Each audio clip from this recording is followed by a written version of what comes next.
Hello and welcome to another episode of Road and Race. In this video I'm going to talk about the 5 Series I bought roughly 2 years ago. So this was a very high mileage car, over 120,000 miles roughly off the top of my head, and I bought it for about £5,000. If you've watched the other videos on this channel, I fixed up all the issues that were wrong with it and spent about £2,000 doing that. Some of that was stuff that needed to be fixed immediately. Some stuff was more kind of proactive maintenance and making sure things don't go wrong in the future. So after 2 years, how has it been? Has the car been super reliable, or have I been plagued with issue after issue? Well, I'm pleased to say it's been really reliable. I mean, it's probably not what you want to hear. You probably want to hear that it's been going wrong all the time. But no, it's been really reliable. Probably because I did do that preventative maintenance. Saying that though, there have been one or two small little niggles. This is quite a common fault on this car, and a lot of BMWs really. There's a little bearing inside the wiper arm, and it just wears out over time. You'll notice the wiper, when you use it, clunks a little bit, or just makes a bit of a noise, and that's because this is all getting loose and it's wobbling about. BMW want a huge amount of money for a new wiper arm because they won't sell you the bearing separately or anything like that. They want the whole new arm. I think it's hundreds of pounds, I can't remember now. But there is a cheap solution. For about £10 on eBay, I got a couple new bearings. I just press them out, press them back in again, easy peasy. So nice little quick little fix. And those of you who watch all my videos will know that I was quite kind of, I don't know, frustrated maybe isn't the right word. Just my OCD really didn't like the fact that the little inserts here for the bumper had gone missing. So I got a couple off eBay, I think it was only about £10, pushed them in, everything looked great. And then predictably, they've fallen out. So there you go. Hindsight, should have glued them in, but there you go, I'll need some more of those. Or maybe just leave it, who knows. Saying that though, there are a couple of other little things that need doing. In the UK, there's something called the MOT, and this has to be done every year. And basically, someone checks your car is roadworthy, essentially. The car passed its MOT, which is good news. They did mark down a few advisories though. And advisories are things that, they say keep an eye on it, might need changing out, see how it goes. It's not a fail, it's just an advisory. So here are the things it was advised I look at. We use this very good language. Here we go. So near side, front, upper, anti-roll bar linkage ball joint dust cover severely deteriorated. And the same with the offside. The offside, front, upper, anti-roll bar linkage ball joint dust cover is severely deteriorated. So I don't think that's anything particularly problematic. I haven't looked at it yet, but that'll just be the little dust cover on the anti-roll bar linkage. I mean, basically that stops dirt and whatnot getting inside the ball joint and stop it kind of wearing excessively or prematurely. So I'm sure that's going to be nothing major. Then there's also the near side front track rod end ball joint has slight play. So this is what connects the steering rack to the near side, so that's the passenger side wheel. So it is a consumable part. You do expect those to wear out over time, so there's nothing in the service history for this car that says they've ever been changed. So probably not expected that these are beginning to wear out a bit. What I'll do is I'll get under the car, give the wheel a good shake and see if I can detect the play and see how bad it really is. If it is bad, then obviously we'll have to replace it. And if we're replacing it, then it's always a good idea to replace both sides, because if one's worn out, then the other one's probably not far away, and it's just easier to order them and get it all set up and done at the same time. Plus, if I do change them, I'll probably have to go for a wheel alignment, so it just makes sense to do them both at the same time. On to more servicing. After 2 years, there's a couple of things that need doing. The engine oil needs changing. The car's done 12,000 miles, so it's probably there or thereabouts for oil changes.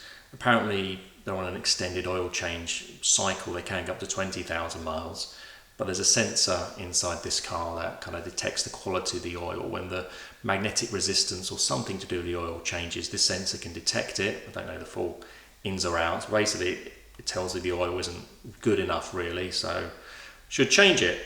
Also, the brake fluid also needs changing every 2 years as well, so I'll have to do that. I've also noticed one or two other small little things that could be worth doing. Probably not essential or urgent, but whilst we're under the car, let's have a look and we'll make a decision if it's worth doing. So let's get the car in the air.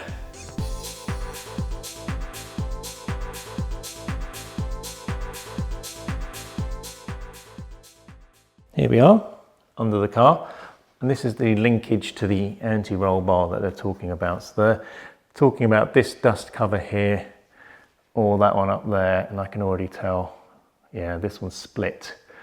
I'll get a close-up of it so you can have a look. So you can see it's just come away from the joint or the actual rod itself, so dust and dirt and grime can get in here. I wouldn't describe that as severely deteriorated, I'd say it just come off. So, one option to repair this is to get a whole new linkage, but that'll be, I don't know, 20, 30 pounds at least, I'd expect. And that's going third party, that's not going through BMW. I might be able to clean this up and just put a little bit of kind of special tape around here. I've seen some ball joint tape that might work, which could be a quick fix for that. I'll look into that. I imagine it's probably the same thing on the other side, so let's have a look. It's fine up here. Maybe I'm talking about the lower linkage. No, this cover looks absolutely fine to me. I'm not really sure what they're talking about. It's not split, it's not come away. I mean, the top one. Let's get around the other side.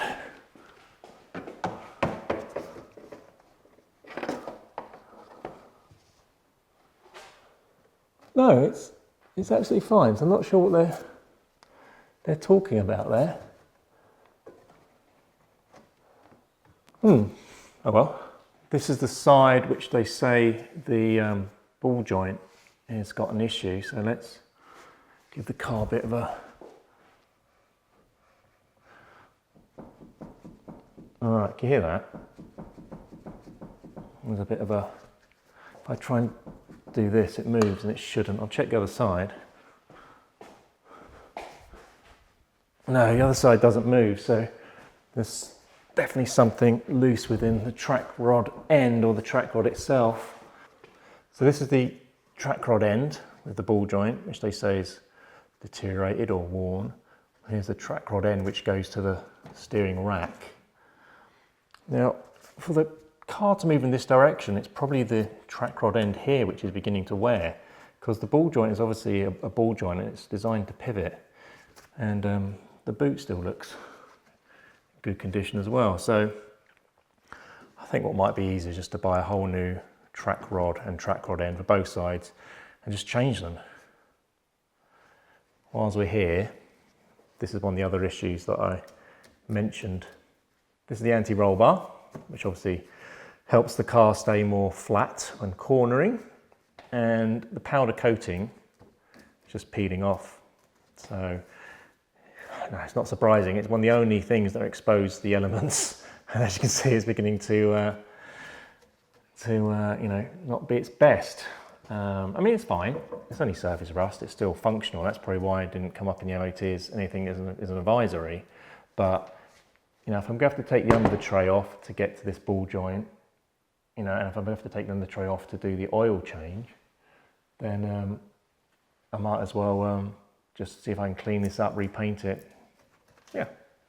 Here at the back of the car, here's the rear anti-roll bar, and it's the same as the front. Actually, it's much worse than the front because it's fully exposed to the elements and all the powder coatings really beginning to fail. So I like the front. I mean, it's still solid. It's only surface rust. This thing is solid metal. So, depending on how I feel, I may take this off, grind it all back to bare metal, treat it, spray it. We'll see how much time we have. So there we go then. That's what we've got to do on the car. So I'll get all the stuff I need ordered up, which will be 2 track rods, track rod ends. I'll need engine oil, brake fluid, and some paint for the anti-roll bars because I've got all the rust treatment stuff and whatnot left over from previous videos when I restored my 350Z. I'll also see if I can hunt down that special ball joint tape, and so I can, you know, make those links last a bit longer. It seems a shame to have to spend, you know, all that money, maybe 20, 30 quid per side, 60 quid.